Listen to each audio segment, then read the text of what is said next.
প্রতিদিন সকালবেলা কোরআন শরীফের সূরা ইয়াসিন তেলাওয়াত করব। আমার যা প্রয়োজন আল্লাহ আসমান থেকে ব্যবস্থা করে দিবেন। রাতের বেলা সূরা ওয়াকিয়া তেলাওয়াত করে ঘুমাবেন। লাম তুসিবহু ফাকাতুন আবাদা, জীবনে কোনোদিন গরিব হবেন না, জীবন কোনোদিন গরিব হবেন না। আজকে মাহফিল শেষ করে আপনারা ঘরে যাবেন, ঘুমাতে যাবেন, বাতি নিবে কি বিছানায় সূরা ফাতিহা পড়বেন, আলহামদুলিল্লাহ, সূরা ইখলাস পড়বেন, কুল হুয়াল্লাহু শরীফ। হাদিস শরীফে আছে আগামীকাল রাত পর্যন্ত আসমানের মুসিবত, আসমানের বলা আসমানে চলে যাবে, জমিনের বলা জমিনে দাফন হয়ে যাবে। আমরা ভালো হয়ে যাব, ভালো হয়ে যাব। কোনো মেয়ে লোক যদি ফোন করে ভুলক্রমে, তাকে তার জবাব দিয়ে শেষ।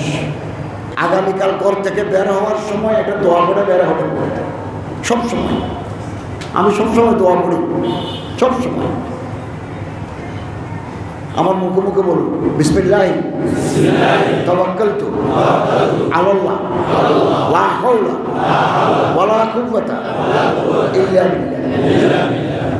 এই দোয়া পড়ে যদি বের হন, ঘরে ফিরে আসা পর্যন্ত আপনার হেফাজত করার জিম্মাদারি আল্লাহর হাতে,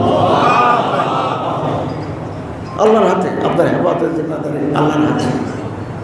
এবং মওত ছাড়া কোনো দুশমন আপনার পাশে আসতে পারবে না, একমাত্র আজরাইল আসার সুযোগ আছে।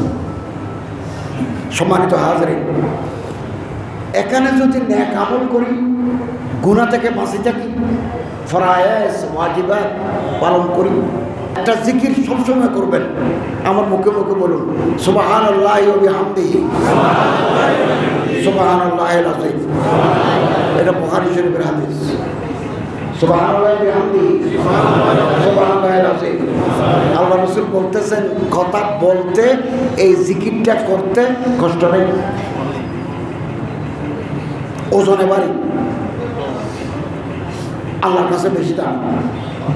আমরা গাড়িতে যাচ্ছি, আমরা ঘরে বসে আছি, এরকম দোয়া আমরা করতে থাকবো। আল্লাহ তাআলা আমাদেরকে, আল্লাহ, শেষ কথা, আল্লাহওয়ালা নেককার পরহেজগার পীর মশায়েখদের জোতাশিদা করে দেওয়া, তাদের সাথে উঠা বসা করার তৌফিক দান করা।